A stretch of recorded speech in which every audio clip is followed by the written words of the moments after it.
Hello and welcome to Phineas and Ferb Across the Second Dimension, the game, although it doesn't say the game, but it is the game based on the phenomenal movie, which is Phineas and Ferb Across the Second Dimension. I have wanted to make a walkthrough for this game for years. It's basically, since I started playing this game, I wanted to make a walkthrough for it. I've been putting it off forever, but now, finally, I am getting the chance to sit down and record this game and bring it to you all, because in case you don't know, I am a major Phineas and Ferb fan. I love the show with all my heart. I love the characters, love the stories, love the movie. The new movie came out recently, which was also fantastic. Was it as good as Across the Second Dimension? No, but that's an unimaginably high bar, because this movie is pure perfection from start to finish.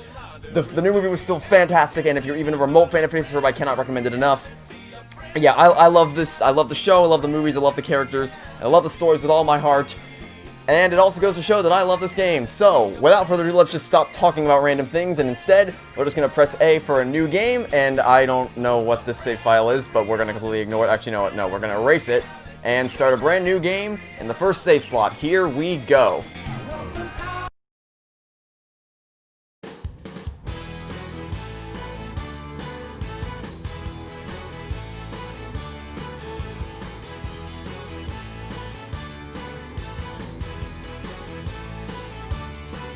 Just a normal day riding in a badminton birdie. Got knocked off course and broke some pharmacist's machine. Stepped through a portal to an alternate dimension. Found out that our platypus was more than he seemed to be.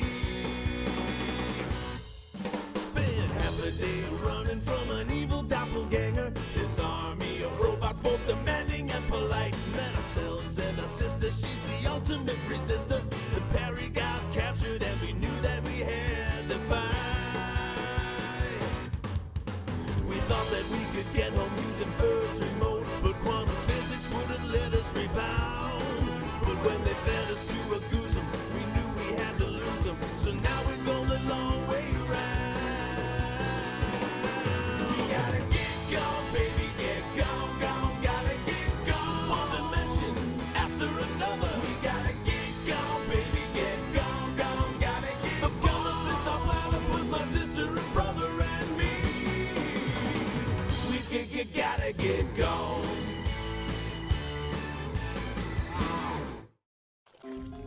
Hey, where's Perry? And where's Candace and Doofenshmirtz as well? It looks like we got a bit scattered around after the last dimension hop. Well, I know what we're gonna do today, Ferb. Let's find the rest of the group. Yeah, so I probably should have mentioned spoilers for the movie, because this game takes place essentially right before the climax of the film, and then it does include the climax as well. It's basically what happens in between when they leave the second dimension and when they come back to the first dimension. Which is actually a pretty clever way to do it without trampling over the events of the movie. Anyway, basic controls. By the way, I'm playing this on the Wii. Control stick and the nunchuck to move around, A button to jump, you can double jump, and then if you press and hold the A button after the second jump, you can hover around for a little bit. B button equips your baseball launcher, which is the first of many weapons we'll be able to use, and in case you haven't watched the movie, the name speaks for itself. It's a baseball launcher. You launch baseballs at things and it does damage to them. I bet these electronics will come in handy later. We should collect as much as we can. Yeah, these electronics are going to be, I guess I'm gonna equate them to shiny objects from Battle for Bikini Bottom and Starbits from Super Mario Galaxy 2. They will be very important for, later on, as Phineas said, so you definitely want to make sure you collect as much of them as possible. And back to controls. Plus button, no, minus button. It's always one of those two. Minus button is the pause button. The 1 and 2 buttons will switch characters. So like if you press 1, if you want to play as Ferb instead of Phineas, you can play as Ferb. Or Phineas, if you wanted to. Basically, 1 button is what you use to switch characters. The Z button doesn't do anything as of yet, and the C button doesn't do anything as of yet, and neither does the D-pad, but those are the basic controls for now. So now, another thing to introduce. This coin right here. Ooh, a gold token. I bet we can use these for some fun games later. Since this is 100% walkthrough, I will be showing the locations for all of the golden tokens hidden throughout all the various levels. So don't worry if you're trying to, if you're having a hard time figuring out where all the gold tokens are. I'll be showing all the locations throughout the course of this walkthrough. Anyway, the baseball launcher isn't just good at defeat or at knocking out objects. It's also good at defeating enemies. And in this instance, the main enemy that we're going to be facing off against is gelatin. Because as you can notice, this is kind of a gelatin-based dimension. It's very similar to Phineas and Ferb's home, but not exactly the same, because obviously it's covered in gelatin. But yeah, not too complicated, just essentially spam the B button. This place looks a lot like home. Almost exactly. That's our house. That's where we built the coolest coaster ever. With the notable addition of a large second helping of dessert. Yeah, there's some serious lack of moderation here. I wonder what caused this to happen. Let's keep investigating. Basically just spam the B button and it'll take out the wave of gelatin pretty quickly. Anyway, oh. Health is full, so you don't need a health pack yet. Thanks, Isabella. Never would have figured that out on my own. Anyway, your second coin is going to be hiding behind this fence right over here. It's incredibly sneaky. I don't know how they expect you to find that, but it's there, and it's kind of annoying. Anyway. Oh, there's Ferb just floating. I decided you want to float about. Okay, another wave of gelatin. Just keep spamming the button. It'll take them all out with ease. Bounce off this car right here to get your way up to the top. And before we interact with that broken platypus launcher, is that what it's called? I believe, yeah, I think they call it a platypus launcher. I mean, either way, whether that's the official name for it or not, because it has been quite a while since I've seen the Across Second Dimension movie. Because I've been after I watched Candace Against the Universe, which came out back in August, I've been rewatching the entirety of the Phineas and Ferb series because I love the show so much. So I'll watch the movie when I get to it, but you know, it's been a while since I've seen the movie. Anyway. Ferb, look! I bet we could use the spare parts around here to construct a platypult. That's what it was, platypult. First, you should find each of the parts your blueprint needs. Look in the area around you for them. You may have to travel a little out of your way. Yeah, so I didn't really explain it, but also Ferb just teleported in off screen. It was interesting. But the third gold coin, or the gold token, was behind the trash can down there. Anyway, so this is another mechanic, which is going to be gathering materials for blueprints, which we can use to construct various objects throughout all the different levels. Also, Phineas staring straight at the camera is never a good thing. The first item we need to collect, you need to break open the gelatin right over here. We just need one more piece. And the second one is hidden inside this gelatin right here. There, we got the parts we need. Now let's finish our blueprint. Once you collect both parts, you can head over to the platypult launcher. Blueprint complete. Let's build it. You got all the parts.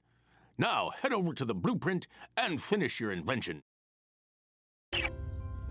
Now that we've collected all the parts, we can just let Phineas and Ferb do their thing and construct the platypult launcher.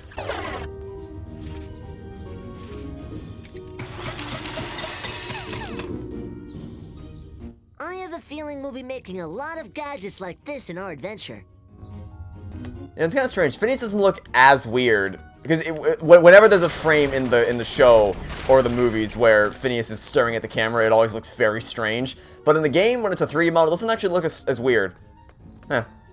Anyway, when you're ready to move on, just hop onto the platypult's tail and then press the C button to launch yourself over to the next section.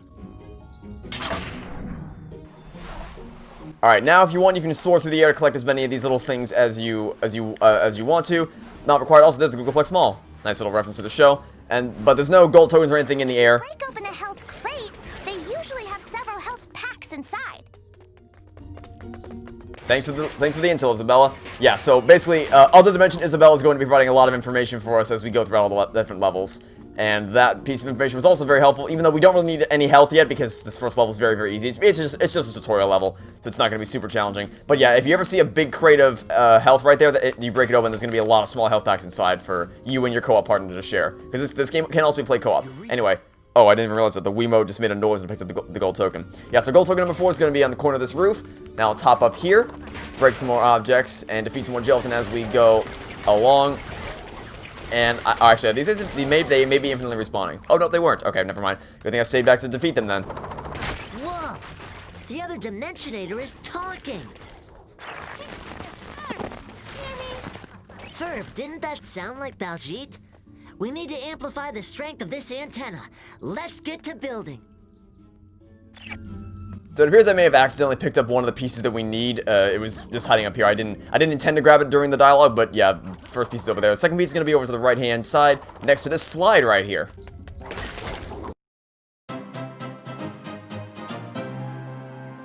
If you want, you can let Monogram finish out his little dialogue in each of the blueprint screen pops up, but I'm not going to bother doing that because we would hear Monogram say that same line over and over again a lot throughout the course of this walkthrough if I just let him speak every single time.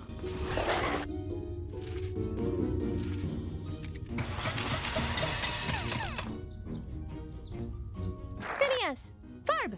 Can you hear me? Yeah, Baljeet. We've built an awesome giant antenna.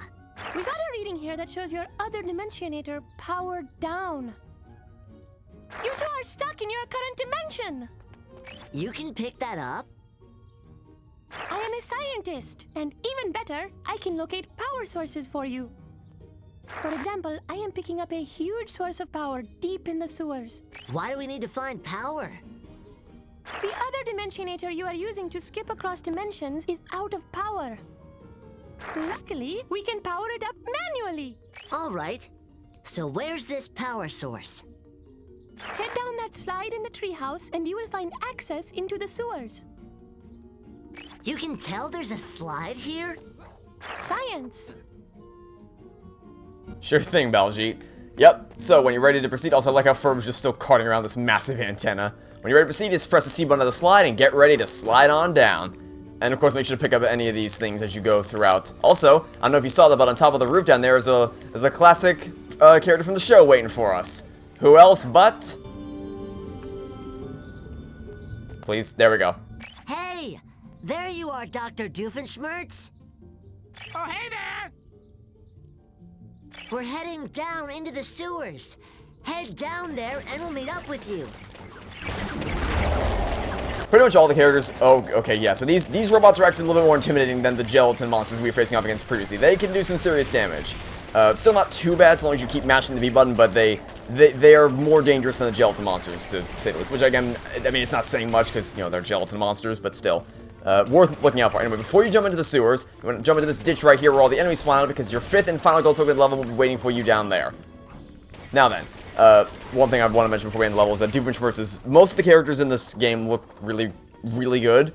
Especially considering it's a Wii game based on their 2D counterpart from the show. There's the entrance to the sewers. But Doofenshmirtz... Yeah, no, he looks really, really creepy in this game, I must admit. At least from most angles. Anyway, that's all 5 gold tokens collected, and this is the end of the first level. So when you're ready to head to the next level, just drop down the sewers right here. And then you're gonna get a little post... I was about to say post-credit scene. A little end screen showing off how well you did, how many enemies you defeated, how many gold tokens you collected, you know, things like that. Anyway, that will be this episode. That's the first level done. Hope you guys are excited for this, because I know I sure as heck am. I've been waiting for years to make a walkthrough of this game. I'm glad that I finally got a chance. I'm glad that I'm finally getting the chance to do it. So, that'll be it for now. Thanks for watching. Stay tuned for next episode to catch you all tomorrow for some more Phineas and Ferb across the second dimension. Goodbye.